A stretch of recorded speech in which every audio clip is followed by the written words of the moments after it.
anytime you have a child or a teenager who is maybe addicted to the screen, you have to look at yourself and you say, who's enabling this? Who's the enabler? Yeah. Who's funding this? And you've got to look at yourself and figure out like what is going on here with me. Parenting is the hardest job you'll ever have. Now that I'm in the thick of it, it's like, shit, you guys were right. So if you can teach a 7-year-old, a 12-year-old about trust, can you imagine where they're going to be when they're 16? They're going to know more about trust than most adults do. Hey everybody, welcome back to the Inspire Sessions. I'm your host, Ben Fisher, and I'm so glad you're here.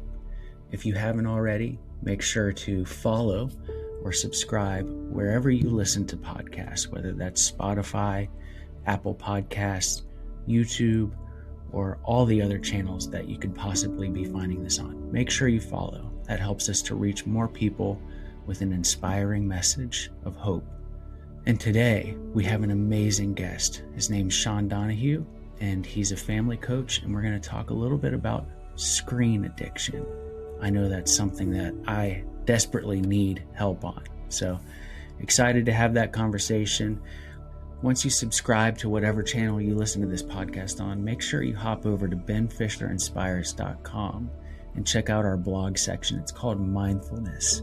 And we do a recap of every single conversation that I have here on the podcast. And it takes a deeper dive into things we talk about. So please check that out, benfisherinspires.com. And now, just a quick word from our sponsors.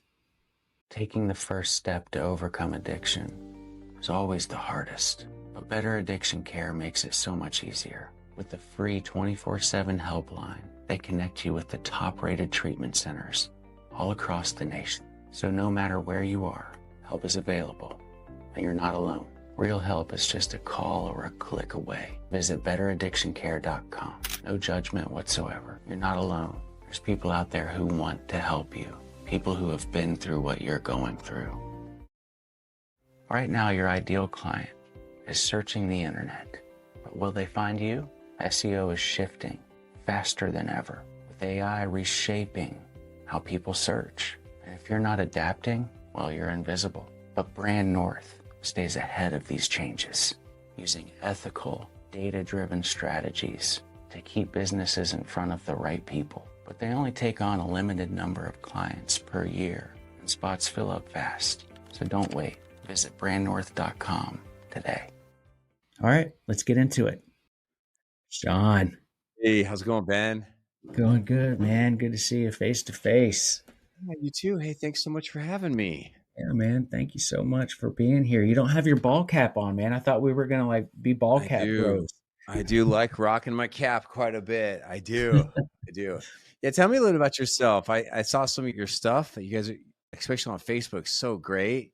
Tell me a little about your kids, family.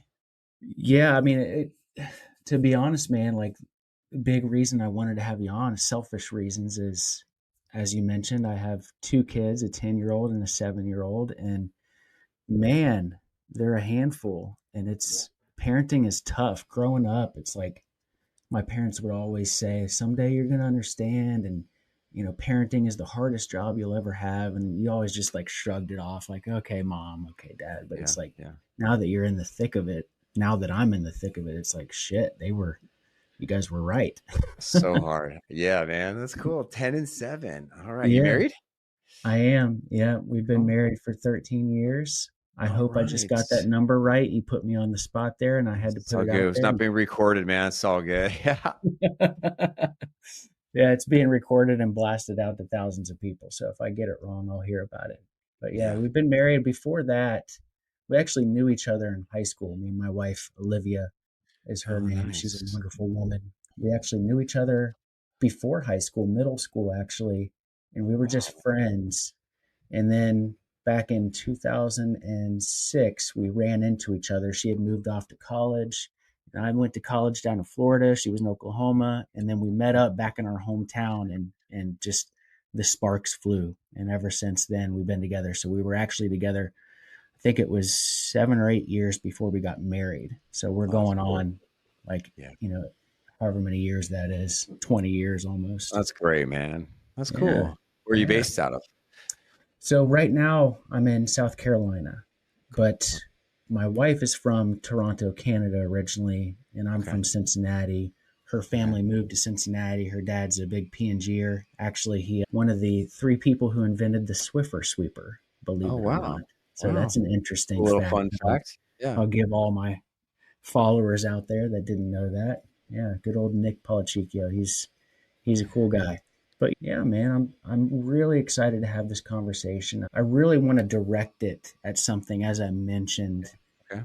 It's a selfish reason I want to have you Yeah. on here, something that I struggle with and something I that think I'm that's concerned yeah. Yeah, something please I'm do. concerned about with my kids growing up in Okay. this day and age is Yeah. screen Uh-huh. addiction, Okay. right? Yeah. It's uh it's a problem. It's a Yeah. big problem. And before we get into it though, I do want to just learn a little bit more about you Great. and what makes you do such a great job on your content, and every time I see it I'm like I feel inspired to be the best dad on the planet. Oh, thanks, When man. I went onto your site and I read a little bit and I see that you mentioned like you weren't always this way. You weren't always the perfect dad. So I'd love to hear a little bit about you and how your story unfolded. Like you have kids, you're a dad now, but how did you become the Sean that people can look up to and say, you know, I can Thank take your you. advice and be a Yeah. better parent? That's cool. Thank you. It sounds like we're already recording. So we've been recording this whole time? Yeah, man. Oh, okay. I didn't know that. All right. Well, what's up? We All just right, went man. So yeah, where I'm at now is I'm a pretty typical 46-year-old American man. I love watching football on the weekends. I love barbecuing. We had two families over last night, and we were doing a little home run derby in a part of the backyard, and a little with the basketball hoop, playing a little knockout with some of the kids. I went to a MMA fight 2 weeks ago. I love sushi and salsa, love it. and I like hot dogs from Costco. So very typical. But what might be a little bit of my background of how I got here is my oldest is turning 20 next week. And when she was about 3 years old, 17 years ago, I was just a freaking struggling dude, struggling man, struggling with my marriage, trying to figure out how to be married, just trying to, it was so stressful. Yeah. And figure out alone time and like when I want to go play basketball with my friends or play video games, and she wanted this and I wanted that, and then we throw a baby into the mix, and it was just so hard. Dude. And then we're like, I want to parent her this way, you're too soft, you're too mean. I was like, what is going on? Then I just kind of slowed down, and I just started thinking and praying and thinking more deeply, like, okay, this is it, this is it. Like, I had a challenging childhood. I didn't really connect very well with my parents. My dad really wasn't in my life, and I wanted to be different than my parent. And I was like, look, if I'm just going to be a healthy parent, I just can't will it. I just can't want it. I'm going to have to work on myself. I have to grow the freak up. I have Yeah. to do some work on my luggage and my patterns and my relationship with anger and video games and avoidance and and then I read a book. My wife was like, "Yeah, you should read a parenting book." So I read a parenting book, and I was like, "Wow, that's really interesting. That was really helpful. I'm gonna like do that. I'm gonna do what this like woman says I'm gonna do." That was really good. But more than that, it was pretty deep, Ben. It was almost like a calling. Like I just soaked up the information. I was like thirsty for it, and I was like, I already had a career working with kids and teenagers, like in different nonprofits, counseling, camp counselings, churchy type stuff. I've always been around kids and families since I was 20. But it was like, wow, this is my next season of life. I'm going to learn how to be a parent. Yeah. And so then from there, a lot of stuff happened from there. But before I just tell you what happened next, that's a little time, into my prequel from Yeah. where the story started.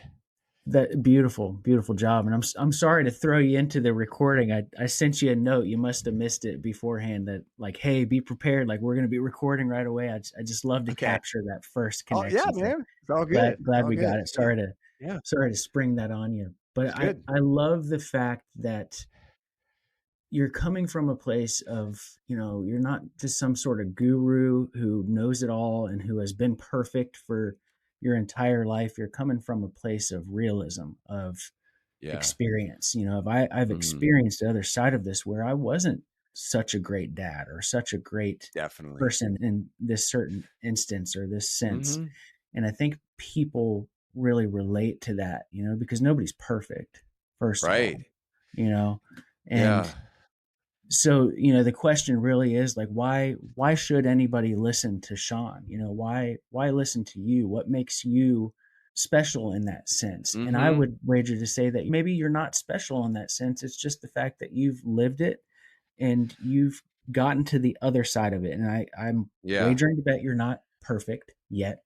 No way, It's man. progress over perfection, right? But you've kind of you've made progress, so now you can Yeah. teach other people how to make that same progress, I right? do. Like here's a couple things that I'm thinking right now, Ben. The first one is like if you know anybody who really loves their job, like loves it, there's probably like a backstory to that. Or if you have like a social media influencer or an author that you like, there's probably something that happened in their childhood that led them to get into that field, Yeah. right? There's like a backstory, there's pain, there's drama. And now for me, it's not really that complicated. Like, yeah, didn't have I had a fine childhood. Parents got divorced, this issue, that issue. It was, a little this, little that. But like for me, I remember just wanting to have a great family as a high school guy.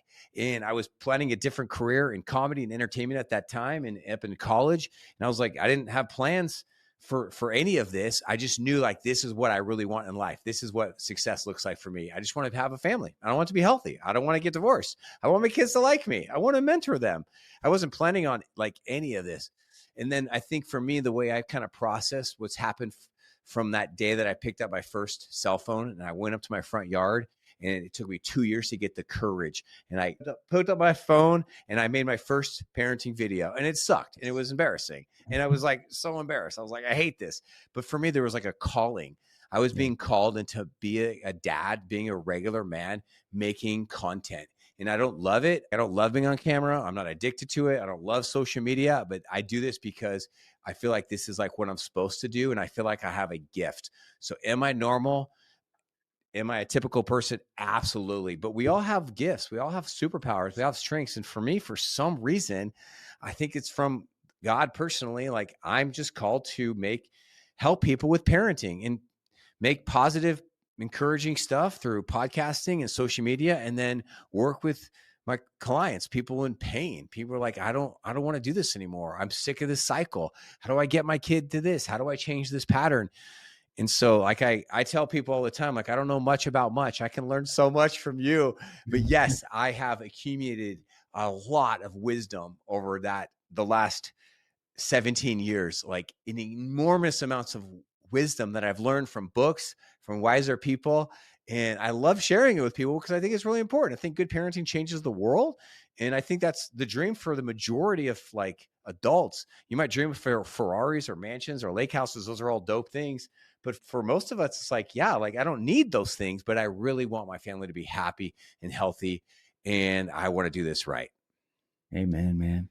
I love the concept of the calling, and I can tell you a little bit about my calling and Yeah. why I do what I do because I feel like we have a similar story in that sense. Other than mine involves a blackout drunk and Mm. a rock bottom moment, but Hmm. I got sober back in 2016, and for 3 years I just went to AA meetings. I just was anonymous, right? I Okay. didn't talk about it. I just went to the meetings, did my thing, tried to stay sober every day. But through that, all of a sudden, I started to have this idea. Like, I can tell you, one of my parents' friends that was into woodworking knew that I loved guitars and I was into playing guitar. And he started to teach me how to build guitars in my Hmm. recovery. And while Okay. I was doing that during those 3 years of being anonymous and quiet and just working on myself, I started to get this like itching idea that I need to make a documentary series about recovery Yeah. and tie that into my guitar building. Because while I'm doing Cool. this guy's like telling me like his life stories and like these lessons that he's learned. And I'm like having this vision of doing this documentary series. Meanwhile, Yeah. I don't have any gear. I've never Uh-huh. done anything like this before. Yeah. I don't even have a Facebook page at this Yes. point or Yeah. anything. Yeah. But the idea kept hitting me, and it was like, if you can help one person, you have to do it. Mhm. And I kept pushing it back. Mhm. Like, I don't have the equipment. I don't have the time. Like, I don't have the ability. Nobody's going to watch it. If you can help one person, you got to do Yeah. it. That kept hitting me, and it was a calling. And finally, I did it, and I didn't buy any equipment. I ended up shooting this Mhm. documentary series, the first 4 episodes, on my cell phone, and that turned into A String of Hope. And that's where the name A Yeah. String of Hope. I don't know if you went to my Uh-huh. page or not. That's I where that did, comes of from. course. It doesn't make sense now because you don't see any of the guitar building, but it was a documentary series on the guitar building. So I was called to Mhm. do this, and that's what led me to here. And now it's just this like overarching inspiration. It's not Yeah. just about sobriety, although there's a lot of Mhm. that in the page still, and some of the sponsors that I work with are addiction related. So it's Okay. still a big part of my story. I want to help people, Yeah. right? Yeah, man. And that's a big reason I wanted to have you on here. And it's called the Thanks. Inspire Sessions. I want to inspire people, but Cool. more than that, I want to help people with where they're at. And this is such a real thing, man. And we're going to talk about screen addiction today Let's because do it. it's such a Yeah. problem. So, with that being said, like, let's jump into it. And I Oh, don't I know if love talking about this. Man, I've been deep in this space for a long time, so I nerd out on it. So I just yeah. gotta calm myself down a little bit because this is such an important topic. So, all right, man, let's talk about it. Get it started. Yeah, I mean, unless there's something you want to preface No, about man, it, like whatever if you you like. want to lead it Happy to off, like be I can here. jump Yeah, right it's into some questions that I yeah. have. I think it's an Um, important thing because if you ask, if you do a survey of modern parents, issues around screen overuse, screen addiction is definitely going to land on pretty much 100% of parents. Like top five, these are daily struggles in my house. Whether you have a 6-year-old or a 16-year-old, the tides are really shifting in a really positive way. There's lots of good movement going on, more than we saw like 15 years ago for sure. So in this podcast, if that's what you want to focus on, it's just another element of that. Like good things are happening. We're getting more educated. We're doing better. But yeah, talk to me. How can I help? yeah. It's interesting you say that. I work for a company. I actually got their hat on today. I don't typically wear this hat, but Brain North, we're a digital marketing company and we do SEO for behavioral health clients. So Cool. mental health treatment centers, addiction treatment centers. But I'm noticing a trend that on our mental health facilities, on their SEO on the back end, the pages that are ranking higher are the ones that are affiliated with screen addiction. So Hmm. it's interesting that you mentioned like it's touching everybody and everybody is being impacted with it. No one's really, yeah, people are talking about it now more than ever, but it's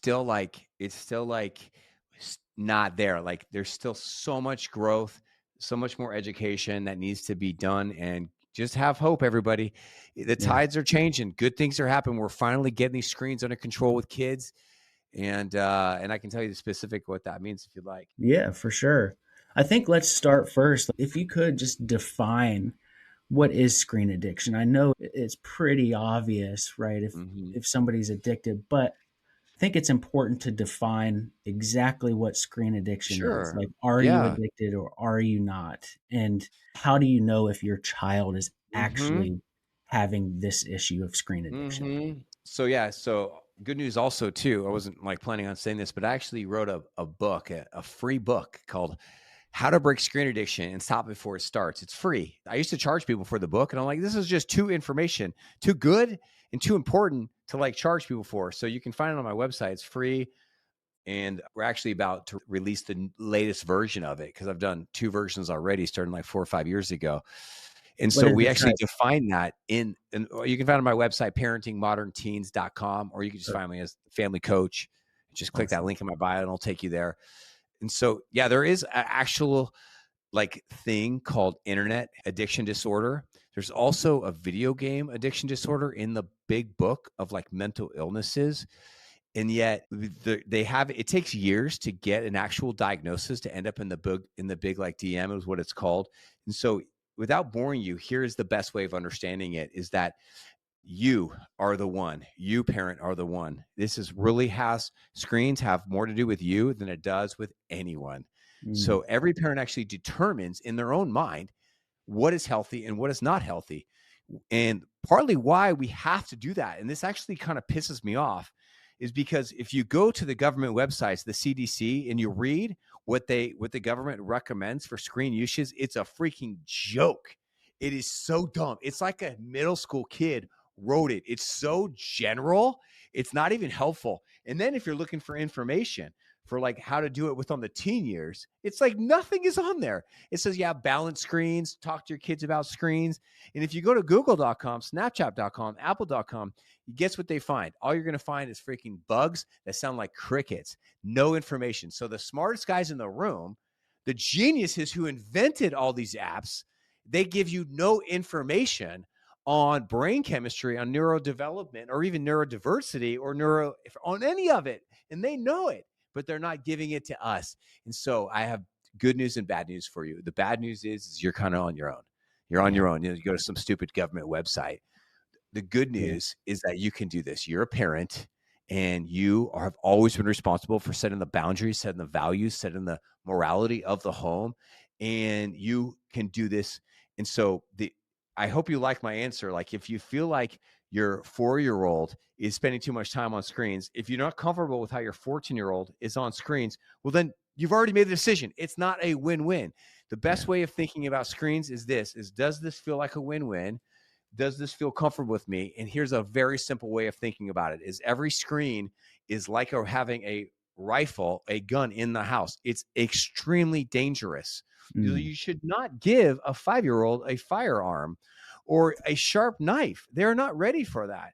If you do ever give like a child a firearm or something dangerous, it needs to be like highly supervised, minimal, and everything is, you keep your eyes, everything on that child because it's so dangerous. They have to be you have to keep your eyes on them. And so this is just the best way of understanding screens. It's like, these are the world's most powerful devices. They're and the best way to thinking about it is through the word trust. Can I trust this child, whether they're 4 or 14, to manage the screen time that they're allowed? Can I trust them to make wise decisions on these screens that they may have earned? And the answer is either a yes or it's a no. That's it. Yeah. And I don't want to bore you. I don't want to talk too much because, as I told you, I try to warn you, get fired up. But just thinking about that, like if you want to give your kid a Nintendo Switch for their 10-year-old birthday, just think to them, have they earned that? Can I trust them that when I say come to dinner on time, you're going to come to dinner? If you have a rule that says no Nintendo Switch on the weekdays, well, can I trust them to not sneak it? Because if you can't trust your child, then the answer is no. It means you need to not remove the device for a day or a week or two. It needs to be gone. You need to revisit that in 6 to 12 months because they're already communicating to you. I can't do this. It's too much of a temptation. Doesn't that kind of make common sense of what I'm saying here? Do you agree? Is this helpful at all? I do. I agree 100%. The problem is I am in middle of this struggle and we're doing exactly what you're saying not to do. We'll take it away for a day or a week at a time. And we've noticed very much that it's not working. It's not working. When we give it back, it goes right back to where it was. So, thanks for your honesty, man. Like this is my favorite type of interviews and podcasts to do when people actually want to talk about their kids or their family. So I am digging this. Please continue. Cause this is like everyone, by the way, please tell me more. Let me see if I said at the beginning of this, I selfishly wanted to do this interview so I could get a little parenting session out of you. So, thanks, dude. Let's do it, man. I hope you don't feel used, man. But no, man, I'm honored to be here. Yeah, I appreciate it. I'll tell you a little bit about what's going on. Like I mentioned, we just moved from Cincinnati to South Carolina, and we moved here on a whim. Like, we don't know anybody here. We just wanted warmer weather. We wanted warmer weather. We wanted to be close to a lake, which we have a lake real close to us. Sweet. And we just went for it, and we wanted to go for it before our kids got too older, before they really were attached to their friends. And my daughter is 10, so she's a little bit older. And we thought she was going to be like this social butterfly because that's who she is. And she still is. Like, she's very outgoing. She's not afraid of anything. But since we've been here, she's been struggling, man. She's struggling with some bullies at school, which is a whole nother episode that we can have and talk about, like, because that's crushing me, what she's going through. So but hard. we live kind of in the country out here too, so there's not a lot of Mm, other kids around, so there's not a lot to do.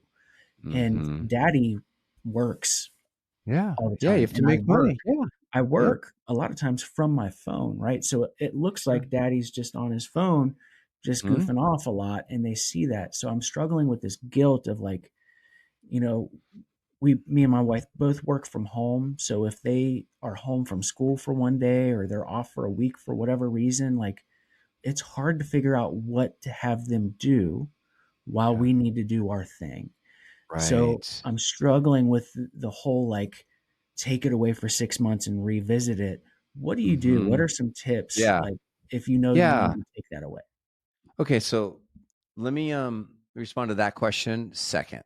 So, and let me go back to your last question because some of the signs of screen addiction, which I'm not, is like you see your child kind of becomes really obsessed with the screen experience. Number two, they feel more like so excited about getting on screens. They find more joy in like a screen versus like a real life human experience. Another sign could be they just really know they're just constantly begging or whining or negotiating, Yeah. to get more and more screen time. Another sign that you've got, like you remember, I'm trying to train you on everyone here to how to think about screens. So on the surface, you might see a kid who's coming late to the dinner table. You might, on the surface, you see a girl who's saying, clean your room, but she won't because, she's on screens. On the surface, you see a kid who's just spending all day Saturday, like, on a screen, but it's raining outside. But you got to look under the surface and be like, can I trust this child to balance their life? Can I trust them to push themselves out there socially, to instigate, hangout sessions for teenagers or play dates with kids? Can I trust them that it was time to go to ballet or lacrosse practice? Like they're really ready to go. Can I trust them that when I say to get ready on time, to go somewhere, they're there. So like on the surface, you might see screen addiction, or we might say the term like screen overuse, but really it's all about like, can I trust them to do what they're supposed to be doing? And then what you'll find is that the high majority of kids 16 and under are untrustworthy. Yeah. They cannot manage these devices and they cannot do what you're telling them to do. Right. And so, because it's just not neurologically, it's just too much. There's too much dopamine, there's too much temptation.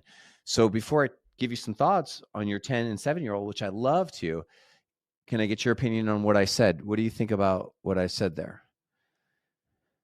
The whole time I was thinking I have ADHD too. I'll tell you that. So the whole time I was just thinking about how much guilt I'm feeling around it because I mentioned that daddy's like this. I'm doing this as well and it's work. But the truth is, man, even when it's not work, I feel like I'm struggling with screen addiction as well.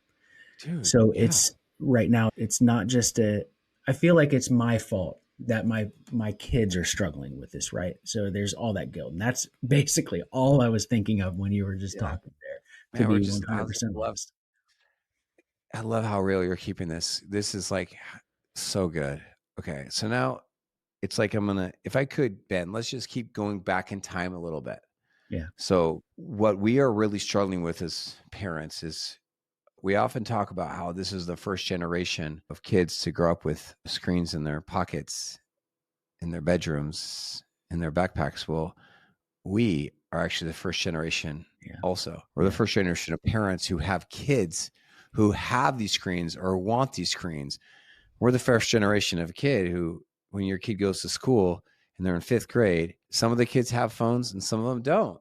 And it's confusing. We're Yeah. the first generation of parents who've had to struggle with this. And it's confusing for all of us. So we're Yeah. learning as we go. So I encourage you to don't beat yourself up. Just have grace for yourself and realizing like, hey, we're learning as we go. Is that true? Does that help you feel better a little bit? Like we're learning as we go.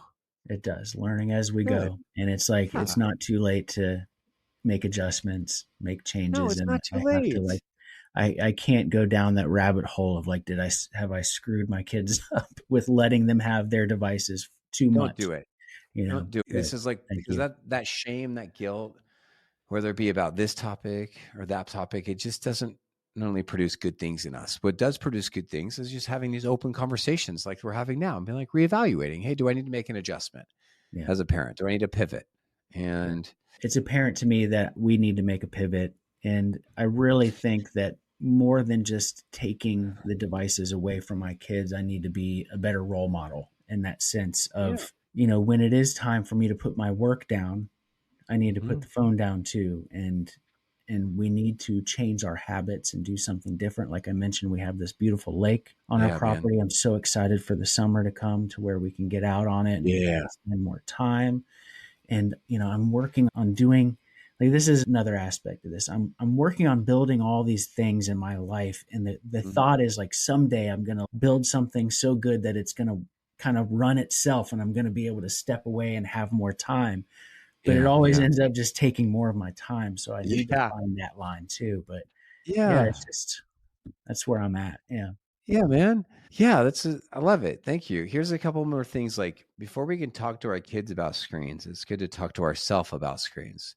So Yeah. here's something that I found to be helpful.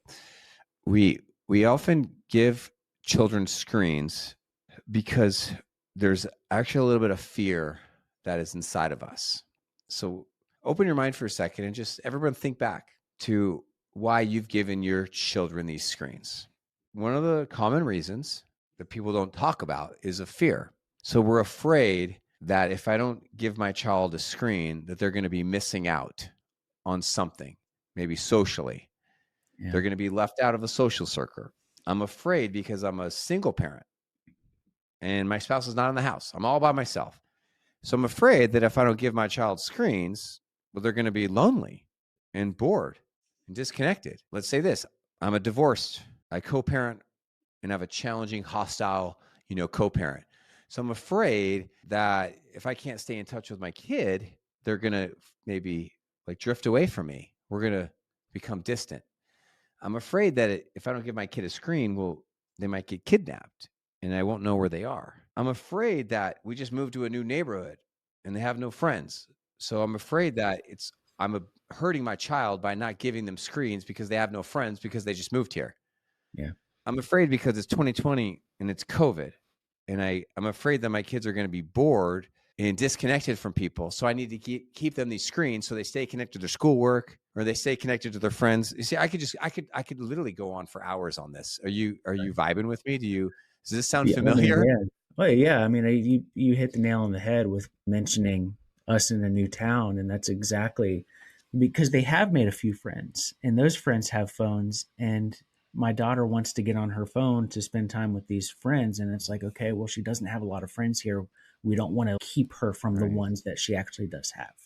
Right. So Yeah. very much so vibing with Yeah. that, and it's like, Right. what do you do at this point? But then it causes problems. If you give a 5-year-old, a 7-year-old, a 10-year-old, a 16-year-old these screens, then it has to come with all these other problems. Yes. So it's like I'm afraid that if I don't give my kids these screens, then I'm going to have problems. But then when you do give your kids these screens, then you now have just brought a bunch of problems into your house. So like this is a strong word, but you brought up the word addiction. So anytime you have a child who has an unhealthy relationship with the screen, anytime you have a child or a teenager who is maybe addicted to the screen, you have to look at yourself and you say, who's enabling this? Who's the enabler? Yeah. Who's funding this? And you've got to look at yourself and figure out like what is going on here with me. What am I so afraid of? Why do I keep pampering? Why do I keep giving this kid this screen even though I know it's not right? I know all the experts told me not to. I know it causes anxiety and depression. I know they're not doing anything good on there. It causes so many stressful points.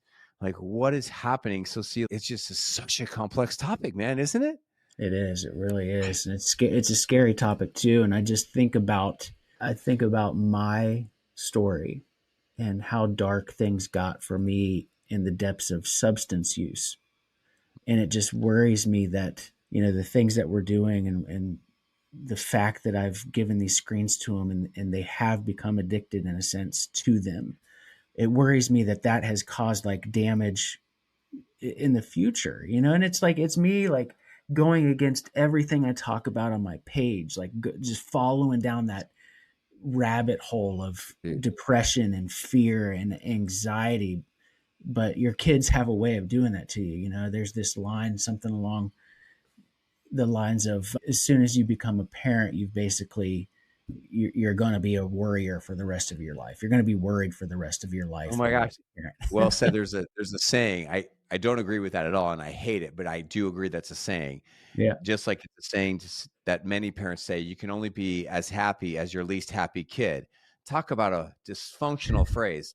Talk about something so rooted in codependency and weirdness, and exactly the opposite of what a child needs, Yeah. right? The child doesn't need a codependent parent, or if the child or teenager is going through a hard time, doesn't need the parent to go through a hard time. No, it's not. But so let me do something I think would be really helpful. Instead of us talking about how dangerous screens are or stupid they are or how our kids are all using them, let me help. Let me just give a couple action steps or some Please. tools in your toolbox for you, for your 10 and your 7-year-old. That's where Does I that was sound good? hoping we were headed, man. Yeah, man. Let's Because let's yeah, get the that's what tools. people do, man. They just talk about problems, but they don't actually talk about how to Yeah. solve them. So just Not today, here. for example, like I have this VIP membership that's exclusive, like paid community, and it's small. It's on Zoom. It's live 3 times a week. You can come. People can Okay. come. And today, the opening teaching was about how to not parent in fear, and it was about how we're all good parents are afraid. And you articulated it so well of some of the fears that you have. That was very brave and amazing of you. I'm afraid because I was not close with my parents growing up. My dad really wasn't in my life much at all after their divorce at age 12. My mother was very aggressive with my sisters and I, and we just got checked out. Yeah. All three of us, we just freaking checked out at age 12. And I'm afraid that like my kids are going to check out or they're not, I'm going to be out of the loop because I brought that luggage, in. And that's just part of like being a good parent means you're Yeah. going to be afraid. If you're a bad parent, you're not afraid. You're checked out. You're not Right. really emotionally present or physically present. But Yeah. good parents are emotional because they're trying to be connected in Yeah. love, and you hear things you don't want to hear, and you make decisions you don't like, and it brings up all your stuff and stuff and stuff. It's crazy, right? And Exactly. so the good news is we don't have to parent in fear, and we shouldn't parent in fear. And we have this great episode and podcasts like this and work like you're doing, Ben, to help people to not parent in fear. So here's a Yeah. couple here's a couple ideas. You ready for some action steps? Love it. Let's hear it. All right, man. Action step number 1. When your kids are age 3 and up, start talking to them about trust and make trust an everyday word in your home. Yesterday, we had 2 couples over. One of our favorite couples is Charlie and Sarah Camarillo. They've got a 9-year-old and a 3-year-old named Ollie. And we're hanging out in the backyard, and I got a pool. And all he knows, he's not allowed to go near the pool because that little dude can't swim. But he was straight up just going right up to the edge, a little buster, and because that's what 3-year-olds do. Right. So I've got permission from my buddies, my friends, to parent this kid when he's in my house. So I do a lot of parenting. And so I started talking to Ollie, and I said, Ollie, short for Oliver, you're not allowed to go near the pool. Why'd you go? I said, I'm just dancing. I'm just playing. I'm not going in the water. That's what he says, right? I was like, but Ollie, I have to trust you that you can't go near the pool. I need to be able to trust you. See, 2 sentences for a 3-year-old. Now, 3-year-old does not understand trust because he's 3. Right. But if I were to start talking about this every day with a 3-year-old, in 14 days, the kid will probably understand trust. Yeah. We'll get it. I need to be able to trust you that you're going to follow the rules, right? That's not the pool. So can I trust you? He says, yes. We don't know if he understands it or not because he's 3. And I said, look, if I can't trust you to be out here with us, you're going to have to go inside. Do you want to go inside? He said, no. I was like, I don't want you to go inside either. I like having you out here. We're hanging out. He's like, yeah. Like, yeah, we get to cuddle and we get to play because him and I were just cuddling. He's like, yeah. See, I need to be able to trust you that you're going to follow the rules. So I'll tie this into screens in a minute. But what do you think about this teaching, Ben? Yeah. I mean, it makes sense. And I can tell you that we've had that conversation with our kids but not like not on a daily basis. But it has been something that's been brought up numerous times. Like, we need to Good. be able to trust you, and you get more things. You get Yeah. more, you're able to do more things when we can trust you. And when we Yeah. can't trust you, you get things taken away, Yeah. like your phone or like this or that. And we want to be able to trust you because we want you to have freedom and be free. Yes. Obviously, they're 10 and 7, so like to an Mhm. extent. But yeah, we Mhm. definitely talk about trust, and Good. I agree with Yeah. that 100%. We could probably do a better job. We want our kids to, do what they're supposed to do. Brush Right. their teeth, eat their veggies, get dressed, get to school on time. And one of the best ways to do that is to teach them the psychology of trust. Like, this is what it means, like, that you can trust me. You Yeah. can trust me that if you really don't want to do something, then I won't force you to do it. You can trust me that, if that I'm hearing you out, right? That you have some power over your life. You can trust me to be there for you. Yeah. You can trust me. And so if you can teach a 7-year-old, a 12-year-old about trust, can you imagine where they're going to be when they're 16? They're going to know more about trust than most adults do. Right. And so when you think about screens, you got to build it on this foundation of trust. Like, can this child be trustworthy with the device, with the time? Have I done an excellent job teaching them about boundaries? Mm.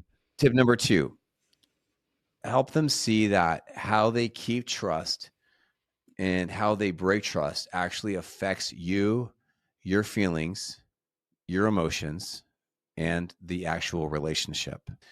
If some of you are thinking, what are you talking about? What I'm talking about is when your kids do well with trust, you say, hey, okay, you want some screen time today? Sure.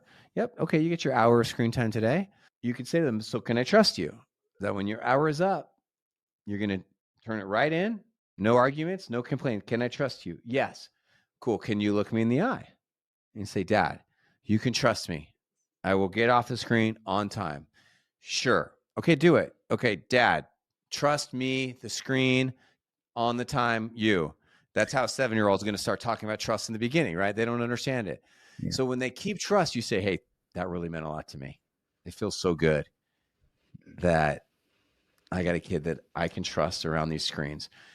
Hey, can I talk to you? Yeah, what's up? I just want to say thank you. Why, Dad? Well, because I asked you to empty the silverware and you did it the first time. Thank you. That means so much to me. I feel like $1,000,000. Okay, geez, Dad, it's just the silverware. No, man, it feels good. See where we're going with this? It's like we're highlighting the connection and we're reinforcing, just like it'd be positive and extremely normal and extremely healthy for you to say this. Hey, can I talk to you about something? Yeah.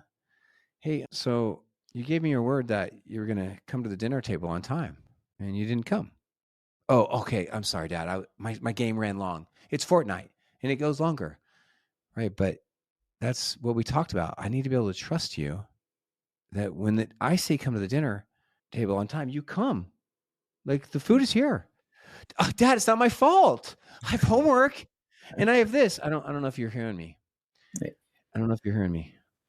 It hurts my feelings when you give me your word and when we give you the device and then you don't keep your word. Okay, Dad, sorry. Jeez. It's not a big deal. It's like, I still came. I don't know if you're hearing me. All right. Yeah. Do you understand what I'm saying? Doesn't feel good when we need to have trust with this device. And your mother worked really hard on this dinner. We're all waiting here for you. It does not feel good. It hurts. See what we're doing? We're just naturally sharing our feelings in a healthy, normal way, helping them understand how their behavior has impacted our feelings. Super normal, super healthy. What are your thoughts on this? Yeah, you're reinforcing the good behavior, but you're also reinforcing the bad behavior. You're not reinforcing the bad behavior, but you're explaining how Mm-hmm. it affects other people and how it affects you. And that Yeah, makes a man. lot of sense. So it teaches them that there's consequences for when Mm, they don't follow through and mm-hmm. they're not honest with things. And there's benefits and there's rewards and there's a lot of good feelings when you do follow through on that trust. And I Yeah, like man. that. I'm going to call that tip. So the first one was trust. What do we call that Yeah. tip? I'm going to Yeah. put these down in First one one would be word. make trust an everyday word in your home. That's what I like to say. And the second one would be help your children see how their choices impact your emotions. Now, some of you that are listening to this, Ben, they're freaking out right now and they don't like what they're hearing. And they don't like this because they grew up with a really like emotionally abusive parent or a Mhm. weird parent. A parent who Yeah. was like always barfing their feelings upon them or making them codependent or saying weird stuff like you make me happy, you make me sad. Some of you didn't like what you said because you heard some false rumor about you shouldn't share your feelings with your kids. Like they're too young to handle that. Some of you don't like what you hear because you're thinking, wait, you just made your kids responsible for your feelings. What are you talking about? So that's not any of that is actually what happened. And if you don't believe me, you can just go and look at tons of research on this. The latest was done out of this think tank out of the Washington State University, which says you're actually supposed to share your feelings with your kids. We already do. We already share our feelings with our kids. I'm happy. They already know when you're angry, when you're sad. So it's actually healthier to just share them versus letting it leak out where you're saying weird stuff, or you're yelling, you're people Yeah. pleasing, or you're faking it. Like you're not feeling something. You know what I mean? Exactly. So help Yeah. them see in a healthy way how, since you wanted to focus on screens, help them see how their great trusting choices with a screen is great and builds connection, and help them see how their poor choices around screen hurts connection, Yeah. because that's normal. Because let's say your wife or your husband is like addicted to their screen and they're all the time on a screen. What do you think would be healthier? A, you're always on your phone. You are so addicted to your phone. You're never even here. What's your problem? All you do is care about your phone. Or B, hey, honey, can we, I'd love to talk to you, just have some alone time with you, have your attention. Can we talk? Can we hang out like screen free? I'd love being with you. Like, which one is more inviting, right? Which one's wooing? Hey, I love like, would it be okay if we put our phones down for the evening and just spend time together? Because I love being with you. It's kind of hard. Sometimes I'm feeling a little lonely sometimes because like we're in the same room, but you're on your phone a lot. And I love connecting with you. See, which one's more inviting? And right. So this is like probably the most helpful thing I'll say during this whole time. And I've been kind of waiting for the right time to say it, Ben, because you asked me, hey, give me some advice on screens for my kids. Here's the best thing is advice. Unless you kind of phrase this in your own way, what sounds right to you. Having success with screens is really about reaching your kids' hearts and helping them understand how screens are connected to the human experience, connected to a trusting, healthy relationship, and how we need to keep screens in their appropriate place on the sidelines of our everyday family vibe, right? Love Something that. like that. Does that make sense? Like kind of in your own phrase that It in your own does. way? Yeah. It does. Yeah. I'm going to listen back to this podcast a few times and kind of come up with my own way of saying that and try to reiterate it to the family. So that's really good. Yeah. I Like like that. screens are fun. They're cool. Yeah, play some games. Yeah. Watch some YouTubers that are age appropriate. You know, but that they are not our lives. They're a Right. small portion of our lives. They're like little candy or little ice cream. They're not dominating our lives.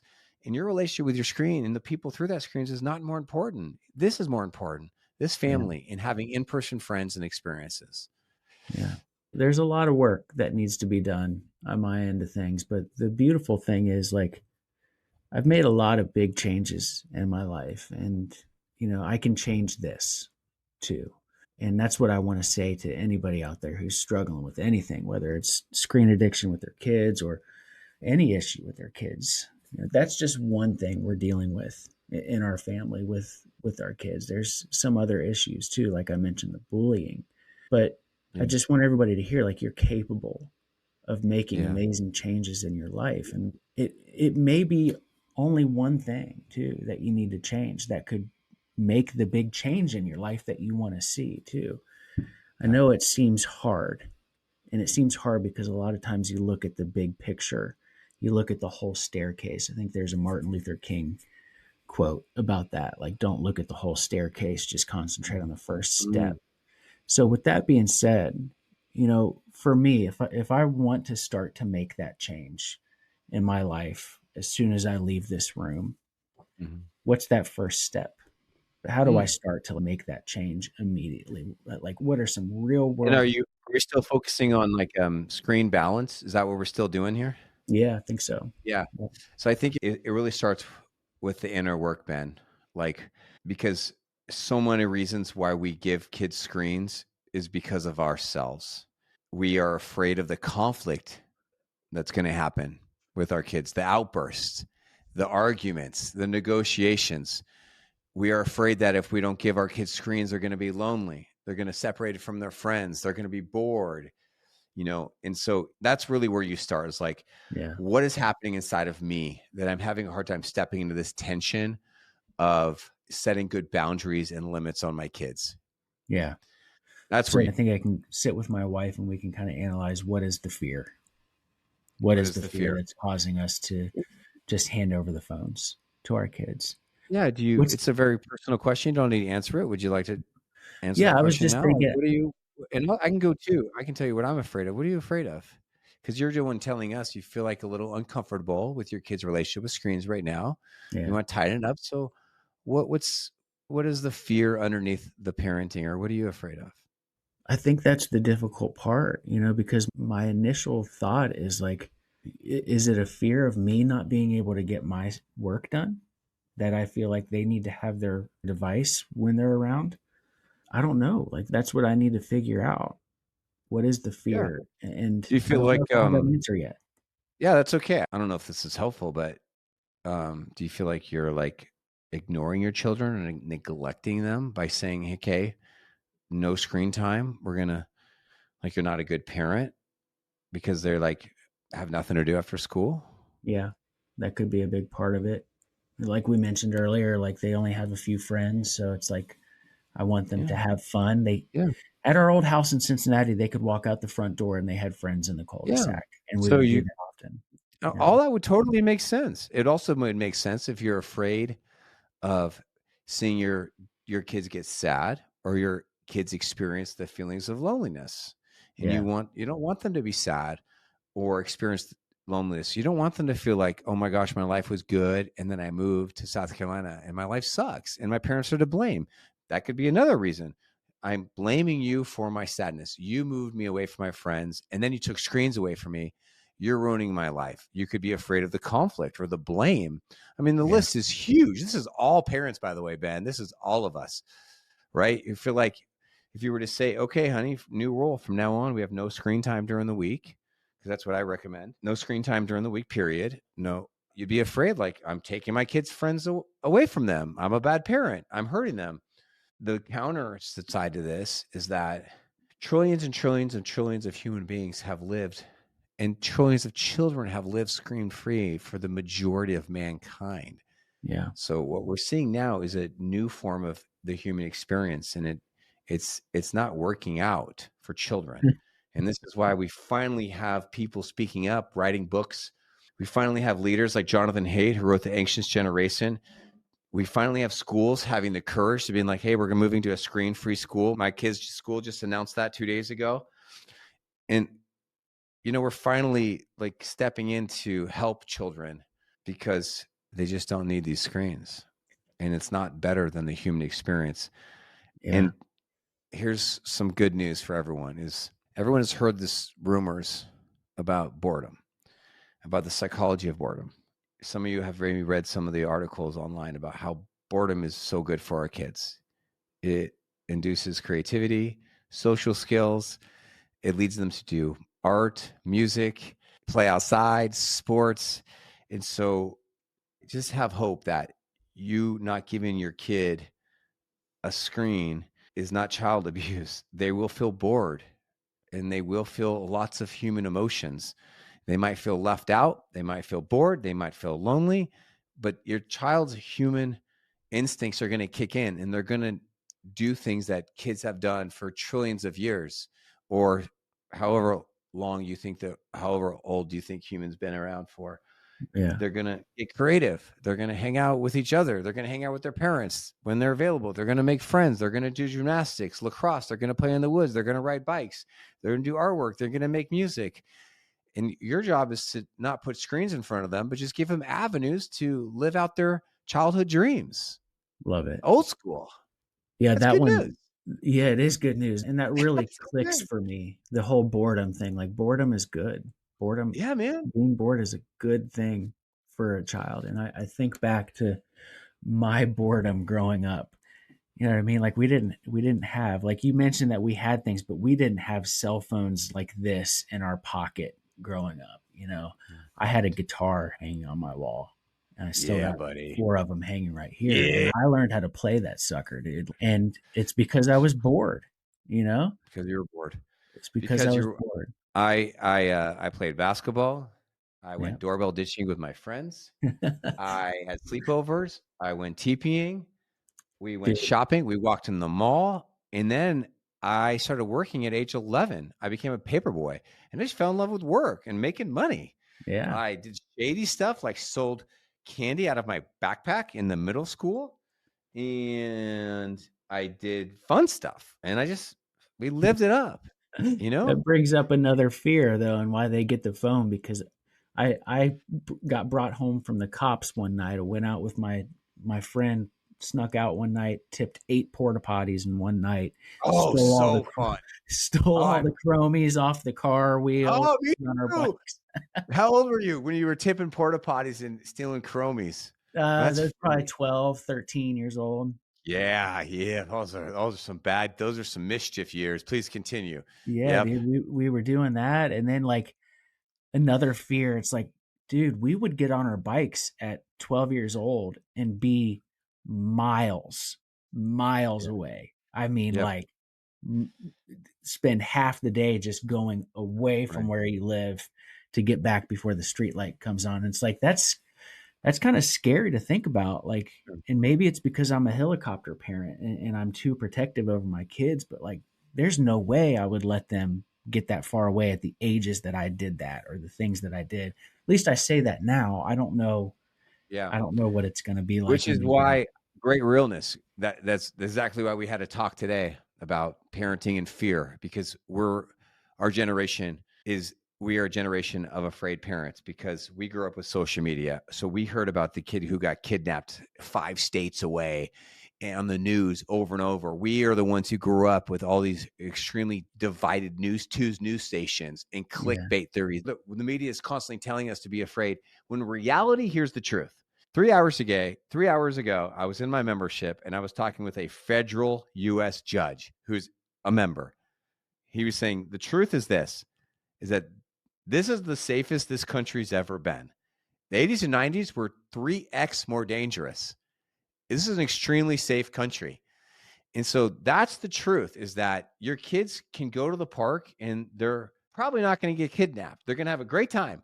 They can ride their bike to the 7-Eleven. Now, am I telling you to do this? I don't know your neighborhood or community. I don't know how far 7-Eleven is, but you get the point, right?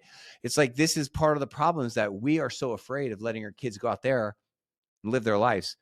And then we make up these excuses by buying all these devices because it makes us feel better, because we don't have to feel afraid. And so when you say, where do we start with this? You have to start with yourself. What is happening inside of you as a parent? And this is hard work, man, the inner work. Whew. I love that you let me be the guinea pig on this, you know. And for anybody listening, like, I'm going to make some changes in my life. I already knew before coming into this conversation that I did need to make some changes. And it's, things happen. We moved from Cincinnati to Yeah. South Carolina. My daughter's having a hard time. So we just did what we thought was best at the time. It's gotten us down a path that we Yeah. can see now wasn't the best path. But the beautiful thing is we can turn around now and we can change. We can change it up, mix it up. Great message. You know what I mean? Man, And my kids are 20 and I'm saying the same thing now, man. I've made some mistakes and it's like, yeah, you make mistakes. Let's learn from it. yeah, Let's go. Let's go. Can I tell you, in my hand right now, I have the future of technology. I know this is being recorded so people can see it. In my hand, I have the future of technology. All these super smart Tech people are telling you the future is AI. It's not. I got it right here. Check this out. Boom. Look at this thing.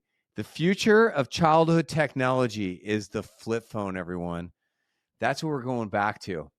Love Or we're it. going to these other great devices. This thing's right here. That's your 10-year-old. You want to call them? Go ahead, call them. You want them to call their friends? There you go. Right here. Cheap, easy. They can play a little Snake on here. Remember that old school game we maybe played? This is safe. You want to track your kid because you're hyper paranoid? Go grab yourself a $30 tag, put it on their backpack. There you go. This thing is such the future of the childhood experience. I don't know about what devices your kids are going to be on, but this is how we are rolling over here. We're rolling with the flip phones, and it is going very, very well. And then, they prove as they get older and they prove that they're worthy and they're trustworthy to have a device. And then a couple years after that, if they're making good choices, they will have earned the right to be on social media. And our 15-year-old does not have social media, and she's doing just fine. Man, Sean, I really appreciate your time today, man. I know we're coming up. Well, actually, we're past an hour already. So thank you so much for spending some time with me. I feel like I got a lot out of this. I hope everybody that's been listening got a lot out of this. Please like, comment, share wherever you're watching this, subscribe. That way, more people will get this message, this inspiring message from Sean. Sean, I'd love for you to kind of just close by telling again, where can people find you? And then also give me, like you mentioned, reading some books. Give me a couple good tips on some books that people can read if they want to learn more about this and improve. So thank you, Ben. Man, thanks so much. I just loved our time together. Your realness, your honesty, and that's just so great. I can see why people follow you and love you so much. That's just great leadership. So thank you so much. So you can find me on social media as the Family Coach, or you can find me in my podcast, The Sean Donohue Show. We do 3 episodes a week, or you can find me on my website, parentingmodernteens.com. And if you are interested in reading, I highly would love to have you read it's about to become free any day now. We're about to release the latest version, How to Break Screen Addiction and Stop It Before It Starts. That would be something I would love to put in the hands of parents all around the world, so they can be like, oh yeah, I'm feeling good. I'm feeling empowered. I feel like I know what to do. And I'm feeling good about building a home of trust. Love it. Awesome, Sean. Thank you. Stay on the line if you don't mind. I'm going to go ahead and close out the podcast, but I want you to stick around. I just want to talk to you just for a few more minutes if you don't mind. But with that, we'll close. Thank you all so much for listening. And that was another episode of the Inspire Sessions. Peace out.